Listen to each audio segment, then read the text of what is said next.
सुस्वागतम सुस्वागतम सुस्वागतम। रसिक प्रेक्षक हो, आज दिनांक 17 एप्रिल 2024 रामनवमी, प्रभू श्री रामचंद्रांचा जन्म सोहळा। विश्व हिंदू परिषद, सकल हिंदू संस्था आणि देवस्थान मंदिर व्यवस्थापन समिती यांच्या संयुक्त विद्यमाने आयोजित केलेला हा कार्यक्रम आहे। या सर्वांना मनपूर्वक अभिवादन। वक्रतुंड महाकाय सूर्यकोटी समप्रभ निर्विघ्नं कुरु मे देव सर्व कार्येषु सर्वदा। अर्थातच प्रथम नमन श्री गणेशाला, देवी सरस्वती, श्री देव नारायण, श्री पाटेकर, स्थानदेवता, रंगदेवता या सगळ्यांना विनम्र नमन करून आमच्या कार्यक्रमास आम्ही सुरुवात करत आहोत। प्रस्तुत करते आहेत अभिनव संगीत विद्यालय माठेवाडा सावंतवाडी, ज्याचे गुरुवर्य आहेत श्री किरण सिद्धे सर, जे इथून पुढे होणाऱ्या सर्व गाण्यांना हार्मोनियम साथ करणार आहेत। थोडासा आमच्या वाद्यवृंदाचा परिचय मी करून देते। आमच्या संगीत विद्यालयाचे गुरुवर्य श्री किरण सिद्धे सर, जे हार्मोनियम साथ करत आहेत। तबलजी आणि छायाचित्रणाचा जबाबदारी सांभाळणारे श्री प्रसन्न कुडतरकर। आमच्या गायिका आहेत सौ मीनाताई उकळवे, सौ भाग्यश्री कशाळीकर, सौ सोनिया सामंत, सौ अनामिका मेस्त्री, सौ श्रद्धा चव्हाण आणि सगळ्यात लहान गायिका कुमारी सानिका सासुरकर। प्रेक्षक हो, यावर्षीचा उत्सव जो आहे हा अनोखा आहे। अलीकडेच म्हणजे 22 जानेवारी 2024 रोजी अयोध्या येथे राम मंदिर प्राणप्रतिष्ठा आणि लोकार्पण सोहळा झालेला आहे। भारतीयांसाठी ही दुसरी दिवाळी होती आणि यासाठी फक्त भारतच नाही तर अवघी भारतभूमी आणि त्याचबरोबर परदेशातील भूमी म्हणजे परदेशातील लोक सुद्धा यासाठी सुसज्ज होते। अनेक दशकांचा हा संघर्ष होता, न्यायालयीन लढाई होती। 7 दशकांची लढाई या ठिकाणी जिंकल्यानंतर 492 वर्षानंतर म्हणजे तब्बल जवळजवळ 500 वर्षानंतर खऱ्या अर्थाने श्रीरामांचा वनवास संपून श्रीराम स्वगृही परत आले। खऱ्या अर्थाने रामाचा वनवास संपला असं म्हणायला हरकत नाही। अयोध्या नगरीतील हे जे भव्य दिव्य मंदिर झाले आहे ते तमाम हिंदूंच्या अथक परिश्रमाचे आणि संयमाचे फळ आहे। श्रीराम समस्त हिंदूंच्या हृदयीचे मर्यादा पुरुषोत्तम आहेत आणि भारतीय संस्कृती ज्या आदर्शांची पूजा करते त्यामध्ये श्रीरामांचे स्थान हे अग्रस्थानी आहे। अखेर 22 जानेवारीला ही स्वप्नपूर्ती झाली आणि भव्य दिव्य असं अयोध्येमध्ये श्रीराम मंदिर उभं झालं। म्हणूनच या पार्श्वभूमीवर मी म्हणेन, कोण बाबर आणि कोण निजाम यांना पुरून उरले आमचे शिवराय आणि श्रीराम। बोला जय श्रीराम। आता ह्या पार्श्वभूमीवर आम्ही सादर करतो गीत रामायणाचा कार्यक्रम।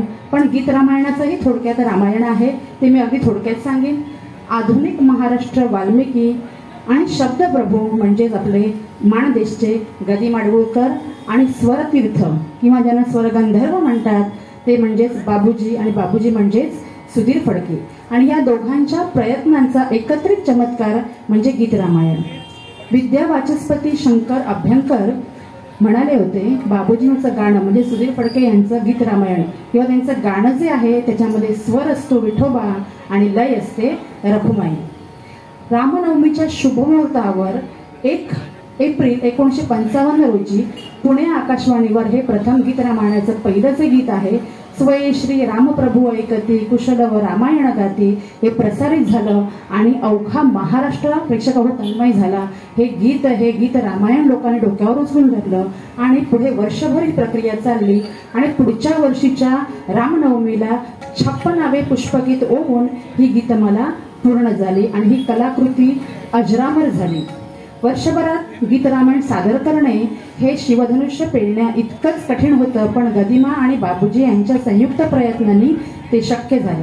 आकाशवाणीवरील कार्यक्रमात तेव्हाच्या प्रसिद्ध गायक गायिकांनी हे गीत गायलं होतं, पण पुढे सुधीर फडके यांनी सलग रेकॉर्डिंग आपल्या आवाजामध्ये ते रेकॉर्डिंग आम्हाला उपलब्ध करून दिलेलं आहे आणि रामायणातील प्रमुख प्रसंगावर सादर करीत आहोत गीत रामायण आणि सादर करते आहेत अभिनव संगीत विद्यालय माठेवाडा सावंतवाडी. प्रथम गीताकडे आपण वळूया. प्रथम गीत आहे स्वय श्री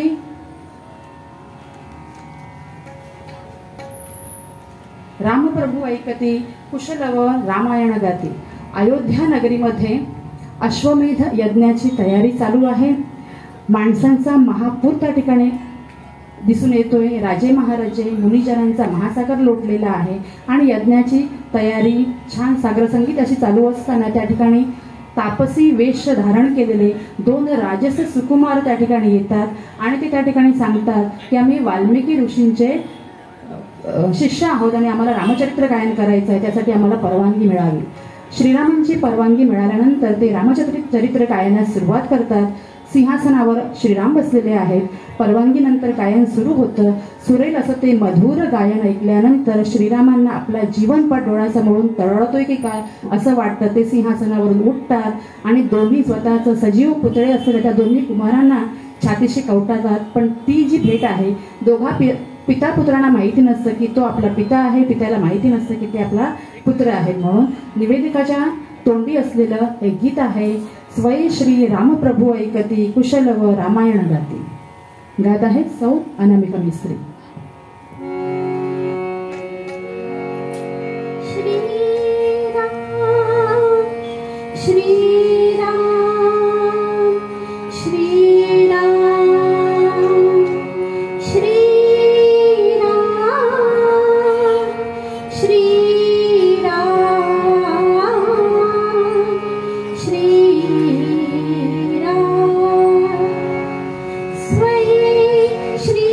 राम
श्रीरामांचं बालपणच त्यांच्यासमोर उभं होतं.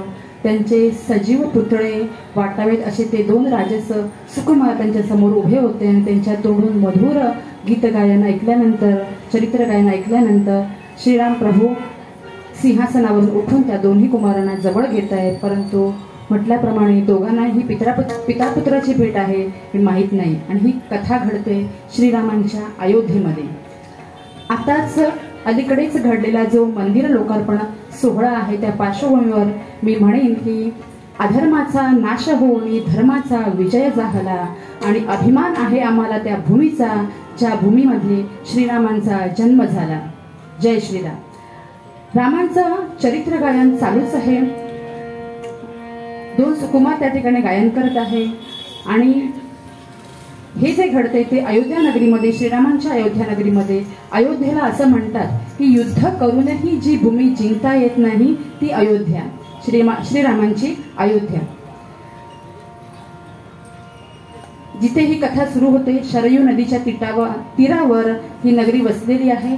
शांत आणि समृद्ध संपन्न अशी ही नगरी, ज्या नगरीमध्ये पुरुष धार्मिक आहेत, स्त्रिया पतिव्रता आहेत आणि ह्या राज्याचा, नगरीचा राजा आहे धर्मपरायण आणि कर्तव्यात जागणार असा राजा दशरथ. लाडका प्रजेचा आणि कर्तव्यपरायण असा राजा, ज्याच्या रघुवंशाचा राजा आहे तो. आणि रघुवंशाचा नावलौकिक वाढवणारा त्याच्यात 3 भार्या आहेत, कौसल्या, कैकेयी आणि सुमित्रा. त्याची प्रजा त्याच्या राज्यामध्ये संतुष्ट आहे, सुखी आहे आणि गदिमानी आपल्या शब्दामध्ये त्याचं वर्णन केलेलं आहे की गृही चंद्रसा, नगरी इंद्रसा, सूर्यदशा संगरी असा हा राजा लाभून प्रजासुद्धा संतुष्ट आहे. अशा या अयोध्या नगरीचं वर्णन या गीतामध्ये केलेलं आहे. शरयू तीरावरी अयोध्या मनुनिर्मित नगरी गात आहे सौ सोनिया सामंत. सरयू तीरावरी अयोध्या मनुनिर्मित नगरी, अयोध्या मनुनिर्मित नगरी, अयोध्या मनुनिर्मित नगरी. शरयू तीरावरी अयोध्या मनुनिर्मित नगरी, अयोध्या मनुनिर्मित नगरी, अयोध्या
हो, देवांचा राजा इंद्र आणि इंद्राची राजधानी अलकानगरी आणि त्या नगराच्या तोडीस तोड अशी ही अयोध्या नगरी, जिथे काहीच ऋण नव्हतं.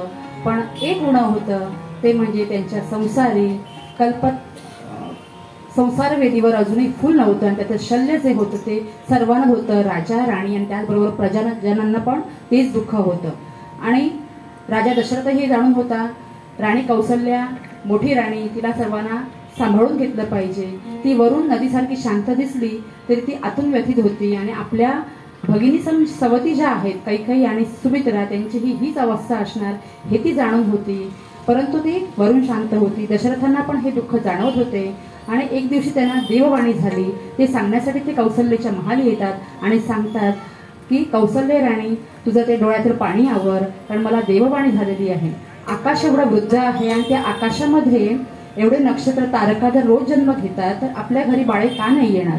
मला देववाणी झालेली आहे, दृष्टांत झालेला आहे आणि आपल्या घरी 4 वेदांच्या रूपामध्ये 4 बाळ रांगताना मला दिसलेले आहे. फक्त एकच आपण करूया, सर्व मुनिजन गुरुजनांच्या आशीर्वादाने आपण एक पुत्रकामेष्टी यज्ञ करूया. त्या यज्ञामध्ये प्रजाजनांना खुश करूया, संतुष्ट करूया, मुक्त हस्ते दान करूया आणि मग यज्ञपुरुष आपल्याला हवं असेल ते इप्सित आपल्याला नक्कीच देईल असं ते सांगतात. आणि सर्वांची परवानगी घेऊन त्या ठिकाणी पुत्रकामेष्टी यज्ञाचं आयोजन करतात. आणि खरोखरच त्या यज्ञाच्या आहुतीने प्रसन्न होऊन यज्ञपुरुष प्रकट होतो आणि म्हणतो, दशरथा घे हे पायस दान, लाभला तुला प्रत्यक्ष देव, तुझ्या यज्ञ मी प्रकट झालो, हा माझा सन्मान. प्रसन्न तुझ्यावर प्रत्यक्ष विष्णू भगवान आणि लाभला तुला देवपित्याचा मान, असं सांगून त्याला दशरथ राजाला पायसदान देतात. पायसदानातील खीर प्राशन करून यथावकाश तिन्ही राण्या गर्भवती होतात. वेळीच प्रसूत होऊन कौसल्येला राम, कैकेयीस भरत आणि सुमित्रेस लक्ष्मण आणि शत्रुघ्न असे जे राजा दशरथांना देववाणी झाली होती त्याप्रमाणे 4 वेदांप्रमाणे हे 4 बाळ रांगू लागतात, बोबडे बोल बोलू लागतात. पण अजूनही अयोध्येतील स्त्रिया रामजन्माचे गीत पुन्हा पुन्हा गातात. राम जन्मला गसते राम जन्मला, गात आहेत सौ श्रद्धा चव्हाण.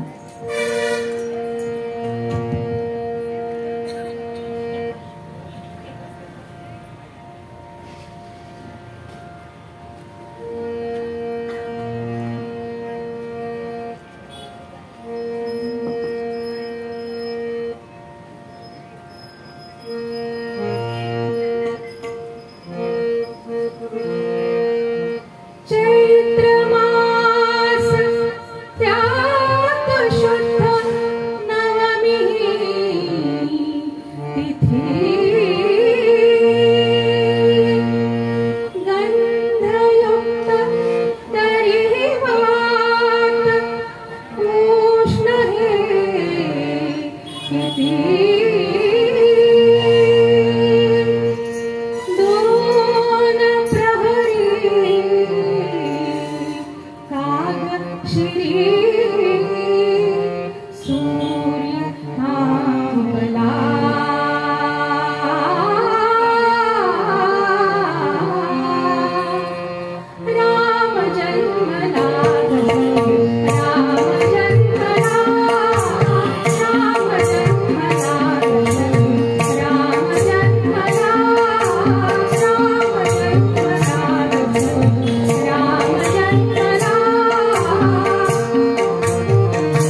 हॅलो.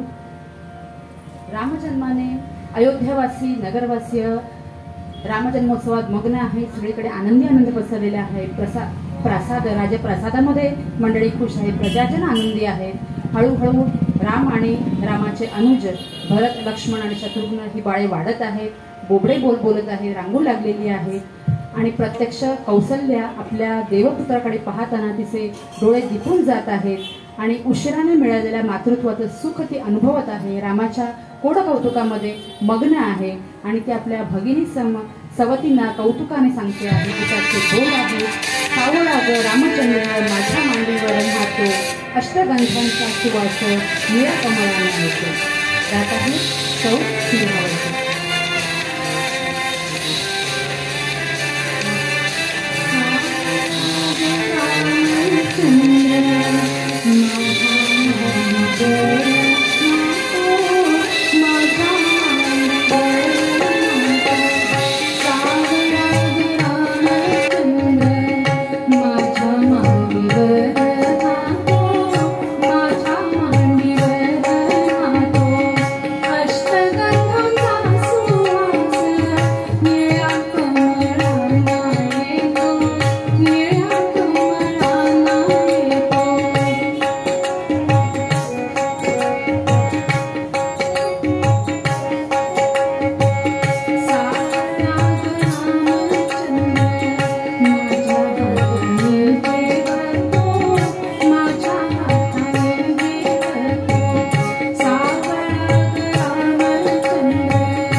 कौसल्येचा सावळा राम श्रीराम.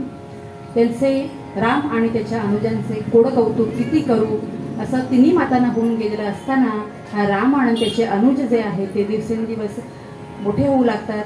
कौसल्येचा हा राम धनुर्धारी आहे, तुम्हाला माहिती आहे. तो सगळ्यात पहिले तो धनुर्विद्या आत्मसात करतो, धार्मिक ग्रंथांचा अभ्यास करतो आणि ज्येष्ठ पुत्र असल्यामुळे पुढे राजा होण्याचा त्याची संधी असल्यामुळे राजदरबाराचा तो अभ्यास करण्यासाठी राजदरबारात येऊन बसू लागतो. आणि अशा प्रसंगी एक दिवस महर्षी विश्वामित्र त्या ठिकाणी येतात आणि त्यांच्या यज्ञामध्ये विघ्न आणणाऱ्या राक्षसांचा निपात करण्यासाठी दशरथ राजा आणि कौसल्या राणीची परवानगी घेऊन राम आणि लक्ष्मण असे आपल्याबरोबर राक्षसांचा निपात करण्यासाठी घेऊन जातात. राक्षसांचा निपात झाल्यानंतर यज्ञ निर्विघ्न पार पडल्यानंतर मिथिलाधिपती जनकाकडे एक यज्ञ आरंभलेला असतो आणि त्यावेळी सगळे म्हणतात, चला राघवा चला पाहण्या जनकाची मिथिला. आणि सर्व साधूजनांचा तो आग्रह श्रीराम मोडू शकत नाहीत म्हणून राम आणि लक्ष्मण त्या ठिकाणी महर्षी विश्वामित्रांबरोबर मिथिला नगरी जाण्यासाठी प्रयाण करतात. वाटेत गौतम ऋषींचा आश्रम लागतो. गौतम ऋषींच्या शापामुळे त्यांची पत्नी अहिल्या शिळाहून पडलेली असते. तिचा उद्धार श्रीरामांच्या चरणस्पर्शाने होतो आणि पुढे ते मार्गस्थ होतात. जनकपुरीमध्ये येतात. जनकाची कन्या ती जानकी, मिथिला, सीता आणि त्या सीतेचा स्वयंवराचं आयोजन त्या ठिकाणी केलेलं असतं. दशरथ राजांकडे एक शिवधनुष्य असतं आणि ते शिवधनुष्य जो कोण उचलेल आणि त्याला प्रत्यंचा लावेल हा पण असतो स्वयंवराचा, त्याच्याशी राजकुमारी सीतेचं विवाह करण्यात येईल असा तो पण असतो स्वयंवरामध्ये. आणि ठिकठिकाणचे राजे महाराजे त्या ठिकाणी आलेले असतात, पण प्रयत्न करूनही कोणते शिवधनुष्य उचलू सुद्धा शकत नाही. श्रीराम त्या ठिकाणी येतात. सर्वात प्रथम त्या शिवधनुष्याला नमस्कार करतात. तो नमस्कार थेट महादेवापर्यंत पोहोचतो. राजा जनकाची अनुज्ञा घेतात आणि नमस्कार करून जसा तो शिवधनुष्याला हात लावतात आणि प्रत्यंचा लावतील तेवढ्यात आकाशात विजेचा कडकडाट होतो आणि ते शिवधनुष्य भंग पावून त्याचे 2 तुकडे होतात. जनकाचा पण पूर्ण होतो आणि आनंद होतो. जनक आपली कन्या जी आहे भूमिकन्या सीता तिचा विवाह रामाशी करण्याचा आणि त्या आनंदाच्या भरात आपल्या ज्या भ्रातृकन्या आहेत त्यांच्या बंधूंच्या कन्या ज्या आहेत त्या श्रीरामाच्या अनुजना देण्याचे त्या ठिकाणी कबूल करतात. अनुक्रमे भरतास मांडवी, लक्ष्मणास उर्मिला आणि शत्रुघ्नास श्रुतकीर्ती अशा आपल्या भ्रातृकन्या त्या ठिकाणी देऊ करतात. प्रथमच प्रासादाबाहेर पडलेले हे राजकुमार आपल्या नववधूंसहित अयोध्येस परत येतात. गृहसौख्य भोगू लागतात आणि किती दिवस झाले तरी त्या ठिकाणी भाटचारण आनंदाने पुन्हा आहे सीता स्वयंवराचं गीत गात आहेत. गाण्याचे बोल आहेत, आकाशासी जडले नाते धरणी मातेचे, स्वयंवर झाले सीतेचे, स्वयंवर झाले सीतेचे. गात आहेत आमच्या अभिनव संगीत विद्यालयाची छोटी गायिका कुमारी सानिका सासुलकर. आकाशाशी जडले नाते धरणी मातेचे, स्वयंवर झाले सीतेचे, स्वयंवर झाले सीतेचे, स्वयंवर झाले सीतेचे, स्वयंवर झाले सीतेचे, स्वयंवर झाले सीतेचे.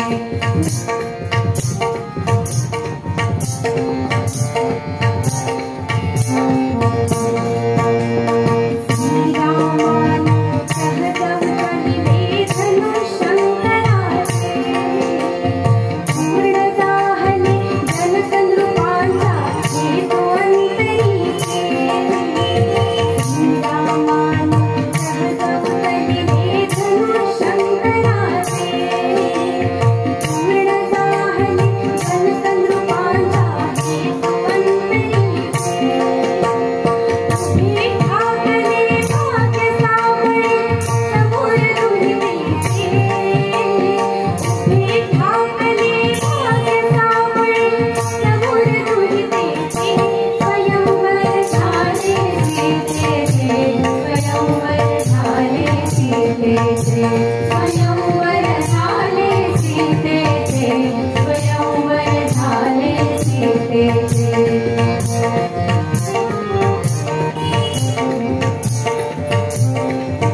रसिक प्रेक्षक हो, पाठीवर एक कौतुकाची थाप कार्यक्रम सादर करताना आमच्या इथे आलेले आहे. श्री प्रियोळकर सर या ठिकाणी आले आणि वाद्यवृंद आणि गायिकांसाठी छानसा खाऊ, आणि तो सुद्धा पौष्टिक खाऊ त्यांनी आणलेला आहे श्रमपरिहार म्हणून. कार्यक्रम झाल्यानंतर आम्ही तो वाटून घेऊ.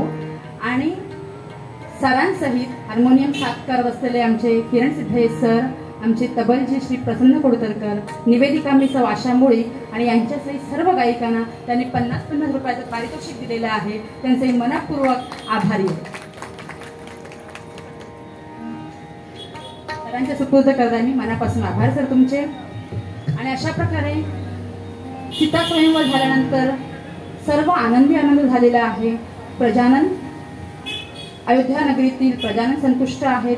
राजा प्रसादामध्ये आनंद पसरलेला आहे आणि प्रजाजनांना प्रिय असलेले श्रीराम जे आहेत ते गृहस्थाश्रमीची सौख्य भोगू लागलेले. राम आणि त्याचे अनुज आणि त्यांच्या पत्नी असा छान गृहस्थाश्रम चालू असताना दशरथ राजा सुद्धा आता थोडेसे म्हणतात की मी आता माझ्या जबाबदारीतनं मोकळा होतो आणि ज्येष्ठ पुत्रदोष श्रीराम आहे त्याला राज्याभिषेक करूया. आपला मानस ते आपली राणी कौसल्या राणी आहे तिला बोलून दाखवतात, तिन्ही राण्यांना बोलून दाखवतात आणि तिन्ही माताही त्या ठिकाणी आनंदी आहेत.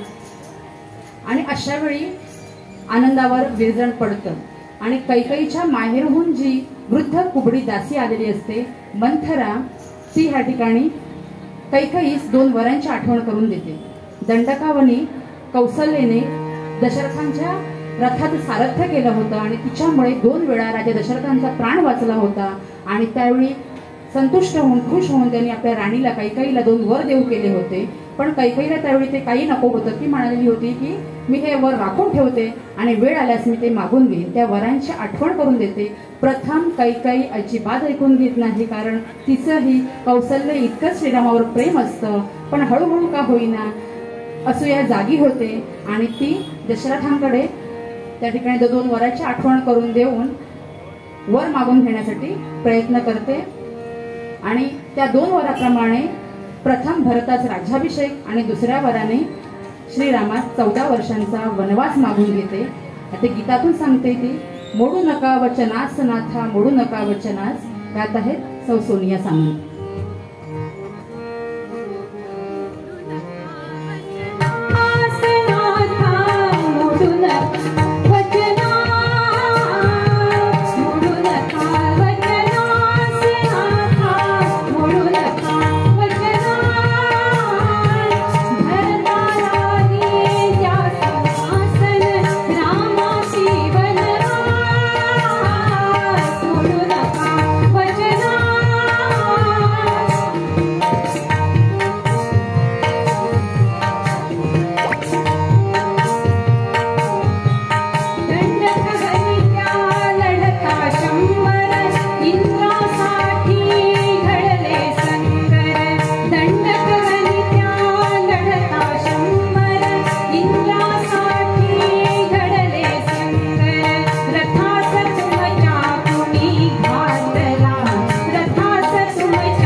प्रेक्षक हो, बाळ झालं की बाळाचं नाव ठेवण्याचं बरेच संकल्प करण्यात येतात. प्रियळकर सर मनपूर्वक आभारी आपले. निरोप घेत आहे. आणि छान छान नावं ठेवण्याची आता पुन्हा जुन्या नावांना पुन्हा एकदा नावं ठेवण्याची फॅशन आलेली आहे. कारण जुनी नावं ही कधीच जुनी होत नसतात. नव्या स्वरूपातील नावं ठेवतात बाळाची. मग ती महाभारतातली पात्र असू दे, रामायणातली पात्र असू दे. सीतेचं नाव जानकी, मैथिली, सीता, सिया, श्रीराम, राम ही नामं आपण आपल्या बाळांची ठेवतो आणि खूप आपल्याला ऐकिवात आहेत. परंतु ही दोन नावं अशी आहेत, कैकेयी आणि मंथरा, की यापुढे कोणीच इतिहासात आपल्या मुलींचं नाव कैकेयी आणि मंथरा हे ठेवलं नाही. एवढं दुष्ट आणि वाईट वलय त्या नावानं लागलं. कारण कार्य माणसाचं बोलतं जाते देवापर्यंत पोचतं असं म्हणतात. आता या ठिकाणी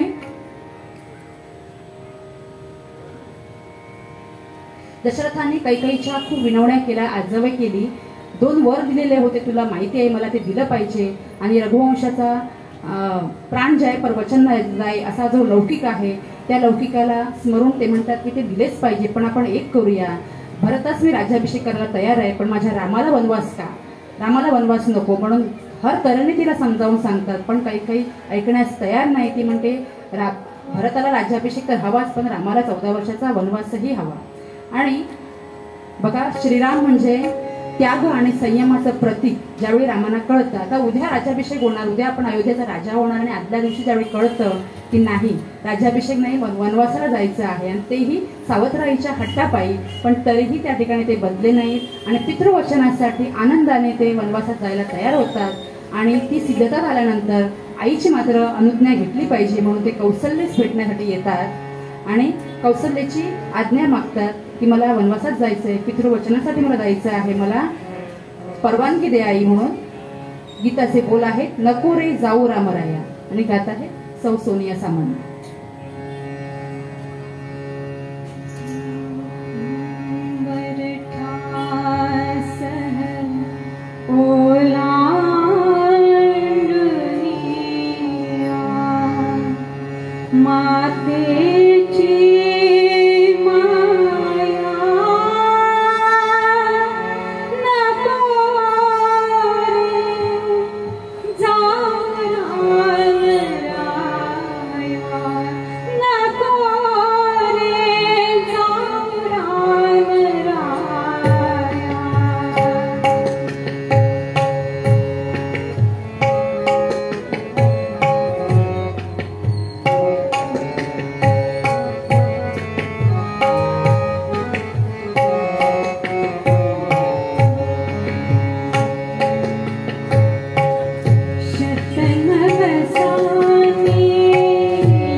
रसिक प्रेक्षक हो, आणखी एक कौतुकाची थाप आमच्या पाठीवर अभिनव संगीत विद्यालय माठेवाडा प्रस्तुत करत आहे ते गीत रामायण.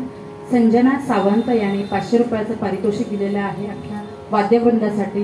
त्यांचं मनपूर्वक आभारी, मनपूर्वक धन्यवाद. प्रेक्षक हो, त्रेतायुग प्रभू श्रीरामांचं आणि त्यानंतर द्वापार युग आणि ते भगवान श्रीकृष्णांचं. रामाचा जन्म दुपारचा 12चा, दुपारी 12चा आणि कृष्णाचा जन्म रात्री 12चा.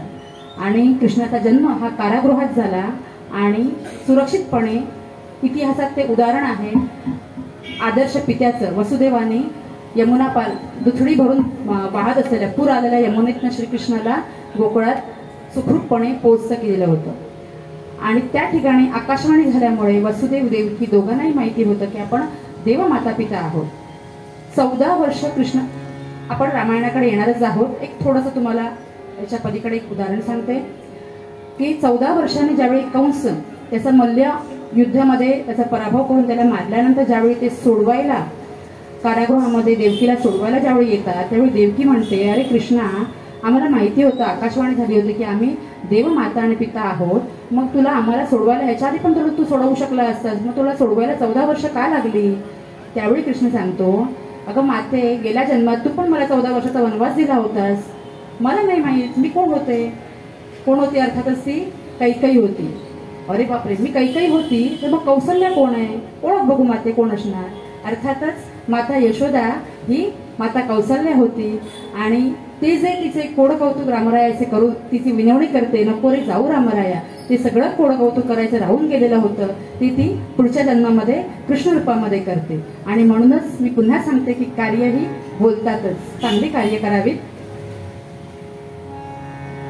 पुढच्या गीताकडे कौसल्या वारंवार विनवणी करते की माझं अजून कोडकौतुक करायचं आहे. आपली राजप्रसादाची जी लक्ष्मी आहे सीतेचं कोडकौतुक करायचं आहे, तुम्ही जाऊ नका म्हणून. पण पितृवचनासाठी बद्ध असलेला श्रीराम सांगतो, नाही माते, मोह करू नको, मला जाऊ दे. आणि तिथून ते आता आपल्या नवपरिणीत अशा पत्नीची अनुज्ञा, सीतेची अनुज्ञा घेण्यासाठी सीतेच्या महाली आलेले आहेत. सीतेचा निरोप घेण्यासाठी श्रीराम येतात.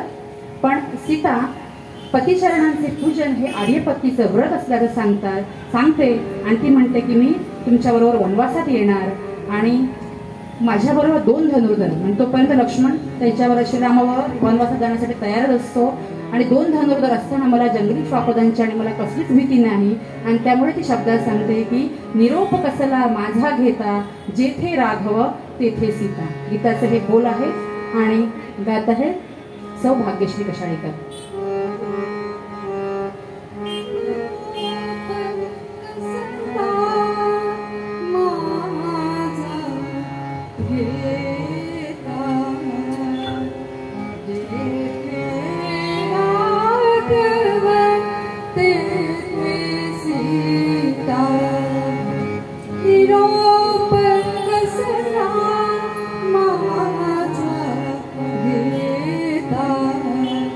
Yeah.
राघव तेथे सीता असं म्हणणाऱ्या सीतेच्या निश्चयापुढे राम हतबल होतो आणि सीतेस वनवासात त्याला माहिती असतं हे खूप कठीण आहे, राजकुमारी आहे, जनककन्या जानकी मिथिला, पण तिच्या निश्चयापुढे खरोखरच तो हतबल होऊन तिला वनवासात नेण्यासाठी तयार होतो. राजवेशाचा त्याग करून आणि वल्कले धारण करून राम लक्ष्मण आणि सीता हे मार्गस्थ होतात.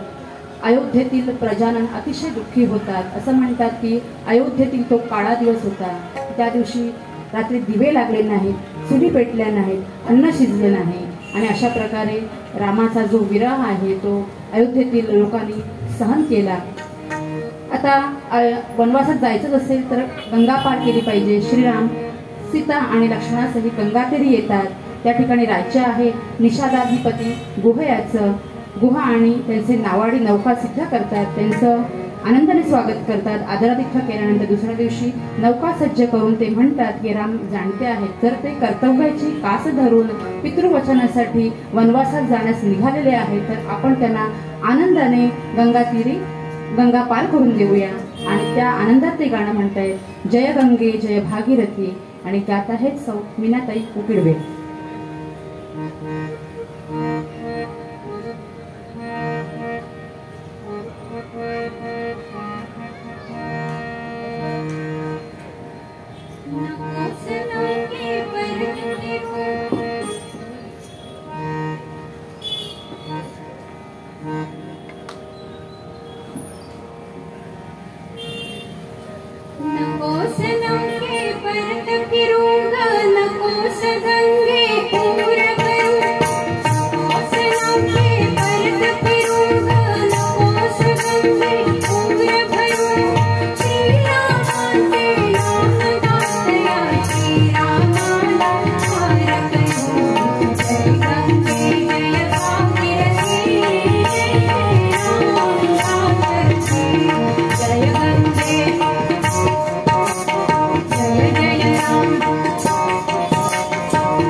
जय भागीरथी जय जय राम दाशरथी जय गंगे जय भागीरथी जय जय राम दाशरथी।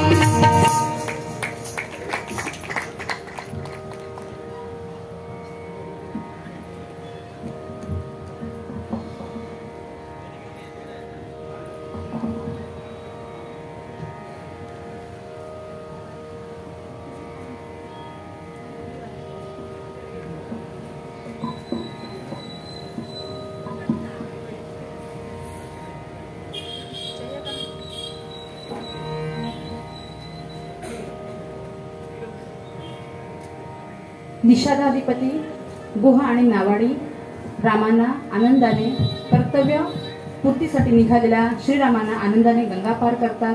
श्रीराम सीता आणि लक्ष्मणासह येऊन चित्रकूट पर्वतावर कुटी बांधतात आणि त्या ठिकाणी राहू लागतात. इथे अयोध्येमध्ये दाटला चोहीकडे अंधार देऊ न शकतो क्षीण देह हा प्राणांची आधार म्हणत पुत्रवियोगामध्ये दशरथ राजाचं प्राणोत्क्रमण होतं आणि अयोध्या जी आधीच दुःखी असते श्रीरामांच्या वियोगामुळे ती आणखी दुःखी होते. नंदीग्रामी आजोळी गेलेल्या भरतास निरोप धाडून बोलावून घेतलं जातं. सर्व प्रकार कथन केला जातो आणि सर्व प्रकार कथन केल्यानंतर काही ज्यावेळी सांगते की भरता मी हे सर्व तुझ्यासाठी केलं, तुला राजा झालेला मला बघायचं होतं. त्या ठिकाणी माता ना तू वैरिणी अशा शब्दामध्ये आपल्या मातेची निर्भत्सना करून तो म्हणतो तू कुमाता झालीस तरी मला वाईट बंधू व्हायचं नाहीये. मी श्रीरामांचं जे आहे ते श्रीरामांना देण्यासाठी चित्रकूट पर्वतावर चाललेलो आहे. आणि त्या ठिकाणी तो चित्रकूट पर्वतावर येऊन श्रीराम सीता आणि लक्ष्मण यांची भेट घेतो. त्या ठिकाणी श्रीरामांना पिता निधनाची वार्ता सांगतो. चारही भावंड मिळून पित्याचे कार्य करतात आणि भरत परत येण्याची त्यांना पुन्हा पुन्हा विनंती करतो की जे तुमचं आहे बंधू राजा ते तुम्हाला मिळालं पाहिजे. आर्जवे करतो, विनंती करतो, पण श्रीराम नम्रपणे त्याला नकार देत आहेत आणि त्याला समजावून सांगतायत. ते म्हणतात की दैव देखील जे आहे ते कुणालाच चुकत नाही भरता. आणि गीतामध्ये शब्द आहे, गीताचे बोल आहे, दैव जात दुःखे भरता दोष ना कोणाचा पराधीन आहे जगती पुत्र मानवाचा. गात आहे सौ अनामिका मिस्त्री.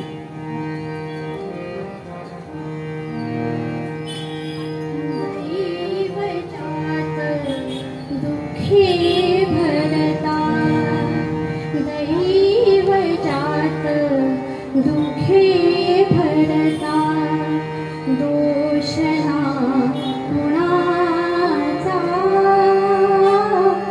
पराधीन आहे जगती पुत्र मानवाचा दोष ना कुणाचा पराधीन आहे जगती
हो, जीवनाचं तत्वज्ञान सांगणारं हे गीत.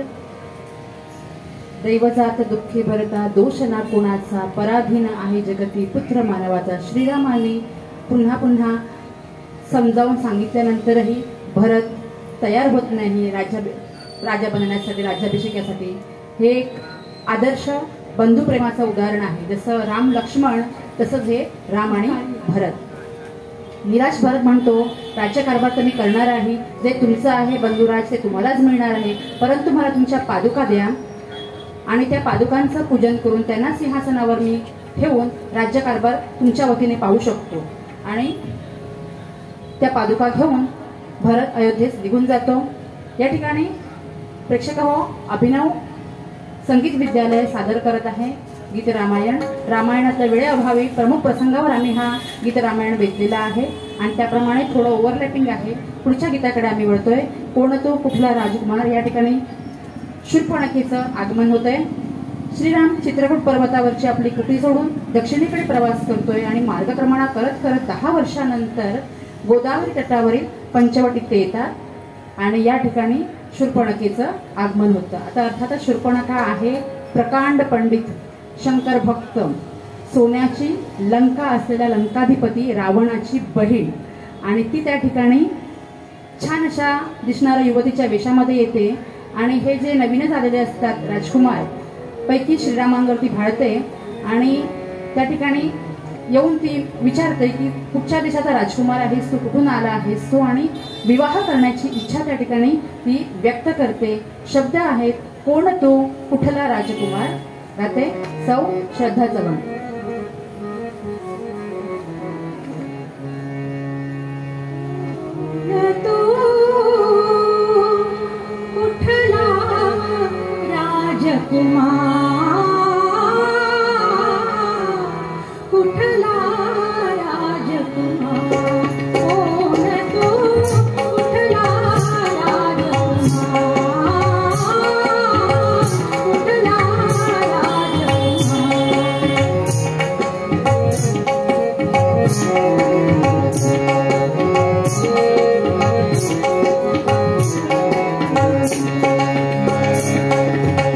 मेघवा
रसिक प्रेक्षक हो, स्वरतीर्थ स्वरगंधर्व सुधीर फडके यांचं आणि आधुनिक वाल्मिकी गदी माडगूळकर यांचं मूळ गीत रामायण जे आहे ते 56 गीतांचं आहे. आणि रामायणातला आज रामनवमी, रामजन्म, सकाळपासूनच कार्यक्रमांची भरगच्च अशी गर्दी आहे आणि आम्हाला वेळ देण्यात आलेला आहे 2 तास रामायणाच्या प्रमुख प्रसंगावर. मगाशी मी म्हटल्याप्रमाणे हा आमचा कार्यक्रम बेतलेला आहे. आपण 10 गाणी ऐकलीत. ही मैफिल अशीच चालू राहावीशी असं वाटत असताना अजून अवघी 2 गीतं शिल्लक आहेत आणि त्या 2 गीतानंतर आमच्या कार्यक्रमाची समाप्ती होईल. पुढचं गीत आहे मज आणू द्या हो हरिण अयोध्यानाथ. छान अशा युवतीच्या वेशामध्ये आलेली शुपर्णखा पुन्हा पुन्हा प्रेमाची आळवणी करते, विनंती करते, रामाला विनंती करते की विवाहाची इच्छा प्रदर्शित करते. आणि श्रीराम सांगतात की नाही, मी एकपत्नी एकवचनी आहे आणि माझ्यासोबत माझी ही पत्नी सीता आहे. फक्त आणि फक्त त्या सीतेमुळे आपली इच्छा पूर्ण होऊ शकणार नाही, म्हणून ती म्हणते की तुमच्या समोरच या सीतेचं मी भक्षण करते, शेवटी राक्षसीची, आणि त्यानंतर माझ्याबरोबर राहून तुझं जे एकपत्नी व्रत जे आहे ते तू पूर्ण कर. आणि असं म्हणून ज्यावेळी ती सीतेच्या अंगावर धावून जाते त्यावेळी मात्र लक्ष्मण त्या ठिकाणी रामाच्या परवानगीने तिच्या नाक आणि कानाचा छेद करतो आणि ती राक्षसी आपल्या मूळ रूपामध्ये येते आणि प्रचंड आरडाओरडा करत त्या ठिकाणी निघून जाते. जी तिथून निघते ती थेट जाते कोणाकडे, आपल्या बंधुराजाकडे म्हणजे प्रकांड पंडित आणि लंकाधिपती असलेल्या रावणाकडे, आणि त्याला सांगते सूड घे लंकापती सूड घे म्हणून. आणि त्याच्या मनात स्त्री लालसा पण उत्पन्न करून देते की ते 2 राजकुमार त्या ठिकाणी आलेले आहेत, त्यांच्यावर एक सुंदर स्त्री आहे, तिलाही तू वश करून घे, तिलाही तू आपली पत्नी बनव आणि ह्या बहिणीच्या अपमानाचा तू बदला घे. एवढं सगळं वर्णन ऐकल्यानंतर साहजिकच रावणाच्या मनामध्ये स्त्री लालसा उत्पन्न होते.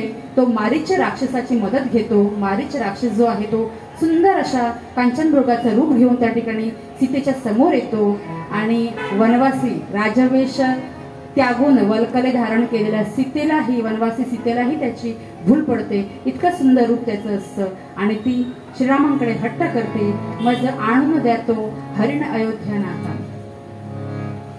गात आहे सौभाग्यश्री कशाळीकर.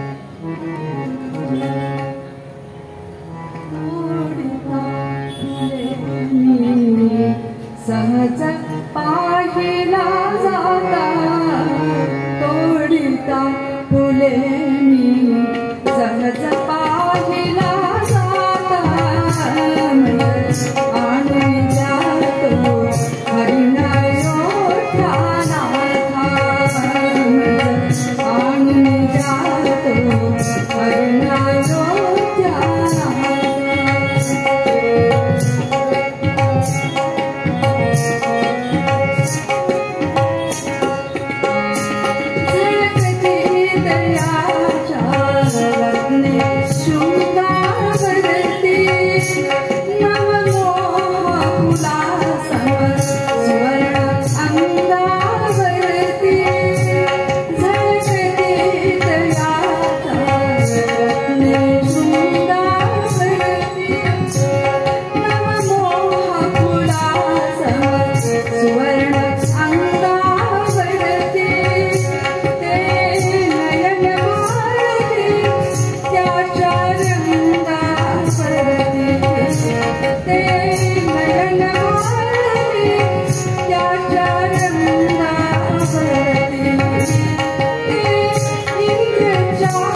कांचनमृगाची भूल पडलेली आहे आणि ती श्रीरामांकडे हट्टच करते की मला तो हरिण आणून द्या. तो जिवंत असला तर जिवंतपणे मिळाला तर चांगलंच आहे, आपण तो अयोध्येस घेऊन जाऊ, सर्वजण आपला हेवा करतील. आणि मृत असला तरी हरकत नाही, वरमी बाण लागला, मृत झाला तरी हरकत नाही. त्याची जी कातडी आहे त्याचा मृगजीन म्हणून वापर करून त्याच्यावर जर प्रत्यक्ष श्रीराम बसले तर ते इंद्रासारखे तेजस्वी दिसतील असं सांगून ती हट्ट करते. आता या हट्टाचा परिणाम श्रीरामांवर कसा होतो ते आपण पाहूया. एक गीत शिल्लक आहे. मगाशी म्हटल्याप्रमाणे आज कार्यक्रमांची भरगच्च गर्दी आहे आणि प्रमुख प्रसंगावर आम्ही हे गीत रामायण बेतलेलं आहे. कथाभाग मी पूर्ण करणारच आहे, पण एक गीत शिल्लक असताना थोडक्यात आभार प्रदर्शन. गीत रामायण प्रस्तुत करते आहेत अभिनव संगीत विद्यालय माठेवाडा सावंतवाडी आणि आमच्या संगीत विद्यालयाचे गुरुवर्य आहे, जे सुरुवातीपासून आतापर्यंतच्या गाण्यांना हार्मोनियम साथ करत आहेत ते सिद्धये सर, त्यांचे मनापासून आभार. तबला साथ करत आहेत आणि त्याचबरोबर छायाचित्रणाची जबाबदारी ज्यांनी सांभाळलेली आहे ते श्री प्रसन्न कोळतरकर. आमच्या गायिका सौ मीनाताई उकडवे, सौ भाग्यश्री कशाळीकर, सौ सोनिया सामंत, सौ श्रद्धा चव्हाण, सौ अनामिका मेस्त्री, सौ स्नेहा वझे आणि छोटी गायिका सानिका सासुलकर, त्यांचेही मनापासून आभार. उत्कृष्ट अशी साऊंड सिस्टीम पुरविणारे श्री परेश मुद्राळे यांचेही मनपूर्वक आभार. आणि श्रोते हो, कुठचाही कार्यक्रम तुमच्याशिवाय शक्य होत नाही. मघापासून तुम्ही जो रामावरच्या प्रेमापोटी तो मनात आपल्या अंतरी राम लपलेला असतो आणि ते गीत रामायण ऐकण्यासाठी तुम्ही थांबलात, तुमचेही मनापासून आभार. आतमध्ये मंदिराच्या आवारामध्ये असलेल्या प्रेक्षकांचेही आणि तलावाच्या काठावर बसून जे गाण्यांचा आनंद घेत आहेत त्या सर्व प्रेक्षकांचे मनापासून आभार. आता आपण वळूया. पुढचं गीत आहे सेतू बांधारे सागरी, शेवटचं गीत आहे. जसं आपण म्हटलं की मज आणू द्या तो हरिण अयोध्या नाता, असा हट्ट करण्या सीतेचा पत्नी हट्ट पूर्ण करण्यासाठी श्रीराम धनुष्य बाण घेऊन निघालेले आहेत आणि बाण वर्मी लागलेला आहे. पण शेवटी तो मारीच राक्षस आहे आणि त्याने त्या ठिकाणी कांचनमृगाचं रूप घेतलेलं होतं. तो त्या ठिकाणी कपट करतो आणि रामासारखा आवाज काढून धाव सीते धाव लक्ष्मणा असं त्या ठिकाणी ओरडतो. सीतेला आवाज आल्याबरोबर सीता लक्ष्मणाला त्या ठिकाणी पाठवते, म्हणते की बघ तुझ्या मोठ्या भावाला रामाला तुझ्या मदतीची गरज असेल. प्रथम लक्ष्मण नाही म्हणतो की तुझ्या रक्षणाची जबाबदारी माझ्यावर आहे, मी जाणार नाही. पण सीतेने खूपच हट्ट केल्यामुळे तो लक्ष्मण रेषा त्या ठिकाणी काढतो आणि ही रेषा मात्र ओलांडून जाऊ नको अशी विनवणी करते. पण त्याच वेळेला यती वेशामध्ये याचकाच्या वेशामध्ये रावण त्या ठिकाणी तयार असतो आणि कपट करून तो त्या लक्ष्मण रेषेच्या बाहेर सीतेला बोलवतो. अर्थातच आर्यपत्नीचं व्रत आहे की आपल्या दारी आलेला याचक हा विन्मुख जाऊ नये म्हणून ती रेषा पार करून त्याला भिक्षा देण्याच्या बहाण्याने येते आणि कपटाने श्री रावण सीतेचं हरण करून तिला लंकेस घेऊन जातो. त्या ठिकाणी पक्षीराज जटायू तिला वाचवण्याचा प्रयत्न करतो, पण तोही धारातीर्थी पडतो. पण तो सीतेच्या शोधात असलेल्या राम आणि लक्ष्मणाला सांगतो की सीतेला रावणाने लंकेस नेलेलं आहे. आता या सीता शोधामध्ये दासोत्तम हनुमानाची भेट, जो राम आणि सीतेमध्ये दूताचं काम करतो, त्याची भेट होते. प्रथम भेटीपासूनच दोघांमध्ये स्नेहभाव निर्माण होतो.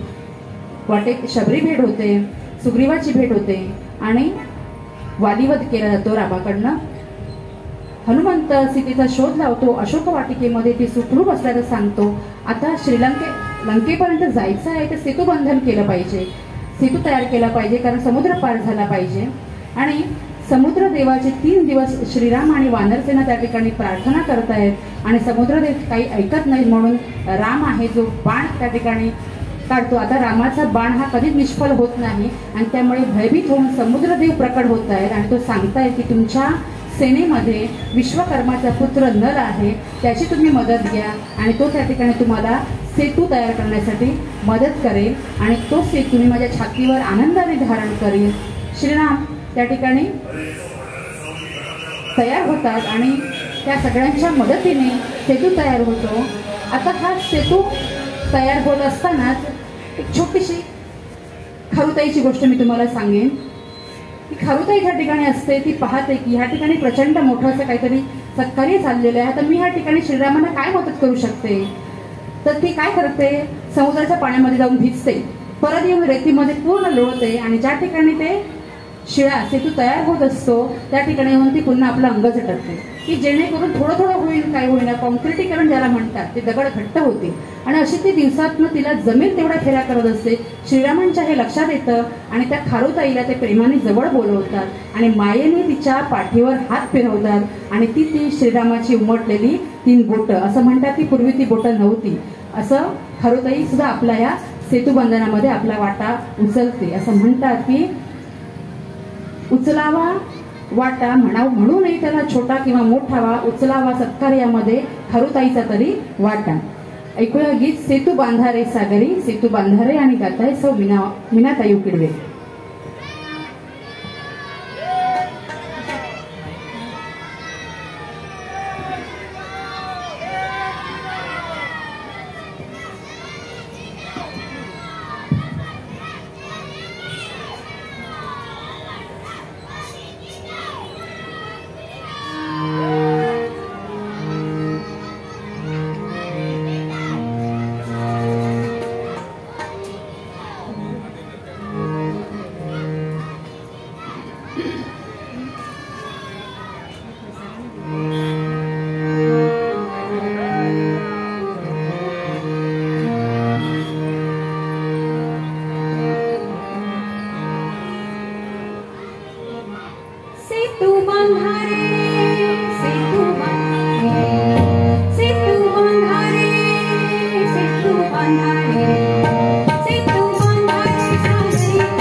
सेतू बांधारे सागरी म्हटलं तरी प्रथम त्या जड शिळा ज्या असतात त्या वानरसेनेकडून समुद्रात बुडून जात होत्या आणि श्रीरामाची नामाची जादू बघा, ज्यावेळी जर श्रीरामाची अक्षरं लिहिली गेली त्यावेळी त्या शिळा तरल्या आणि तो सेतू तयार झाला. वानरसेना श्रीरामासहित लंका प्रयाण करते. त्या ठिकाणी प्रकांड पंडित शंकर भक्त दशानन असा